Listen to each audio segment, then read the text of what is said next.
Sup, my name is Jonas, and this is another silly video. Technically, this is my first silly video, though, because the first video on my channel is a repost of something I already did, but we don't need to get into the nitty-gritty details about that. Now, back to the topic at hand. This video, in particular, is about Christmas music, hence the Christmas drip.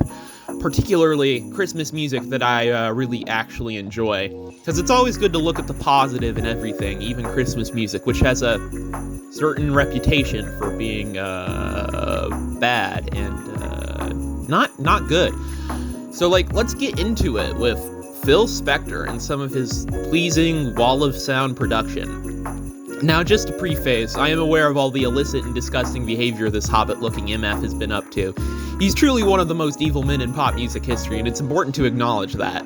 But his musical influence is undeniable. His ambitious and innovative production work influenced art rock, dream pop, punk, and pop music in general in so many indescribable ways. This Christmas compilation, which featured a lot of the big artists from his label, is a good example of this work in my mind.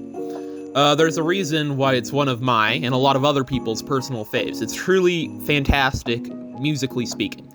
Even the most mundane songs on the album, like Rudolph the Red-Nosed Reindeer and Frosty the Snowman, both by the Ronettes, sound like the greatest things of all time. Some highlights for me are the rendition of Sleigh Ride by the Ronettes, Christmas, Baby Please Come Home by Darlene Love, The Bells of St. Mary by Bob B. Sox and the Blue Jeans, and Winter Wonderland, also by Darlene Love. These tracks in particular sound so freaking good thumping around in my eardrums. The only super weird thing about the album is the final filler track, where Phil directly addresses the listener and thanks all the people and musicians and vocalists and whoever who worked on the tracks. It sounds innocuous enough, but it just feels creepy, knowing what I know about Phil. Would not recommend it. Other than that, everything is just really solid overall. But, I don't want to give Phil too much credit, because, he's a massive piece of shit. But he's also a dead piece of shit. So in my mind, this album is acceptable to listen to now, more so than when he was alive. This video isn't really about that hard conversation, necessarily. It's about Christmas music I like, so let's just move on to Weird Al Yankovic, the song parody maestro, who only has, 2 Christmas songs, but they're both absolute bangers. My personal favorite is Christmas at Ground Zero, which, I should preface, isn't about any certain event that took place sometime in 2001. It was just an unfortunate coincidence, I assure you.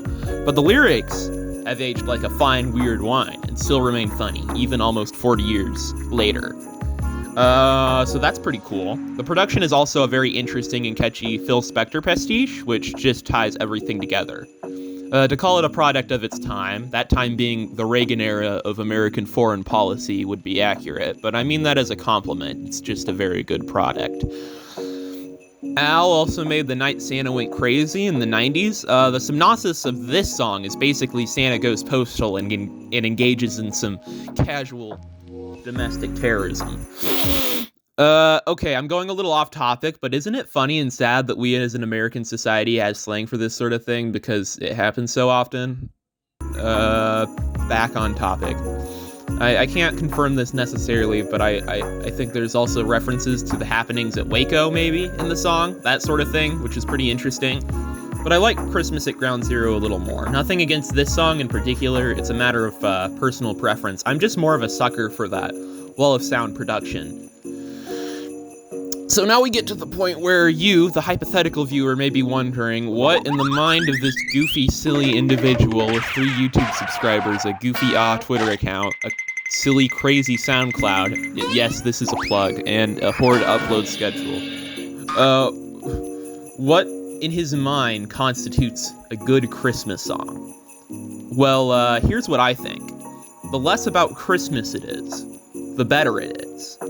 Now, obviously, there still needs to be Christmas in the song. It just works better as a setting for some sort of drama or emotion or satire or something, to me at least.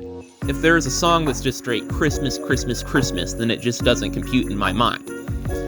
Another one of my faves, Christmas Rapping by the Waitresses, is a shining example of what I'm talking about. Christmas is an important aspect of the song, but the themes deal more with the stress of the holiday and a romantic subplot, i.e. drama or emotion, so things are a little more three-dimensional, I guess you could say.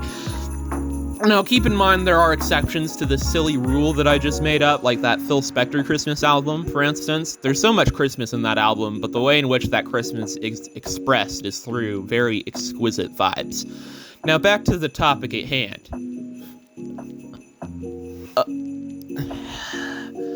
In my mind, there are plenty more things for me to talk about, Christmas-wise, but there's a certain point where I should end things, because I'm tired. That point being a song. That song being Father Christmas by the Kinks. It's a good song, there's a punky guitar riff, it's about petty crime, more specifically, the mugging of a mall Santa. Overall, a very cool and bass track.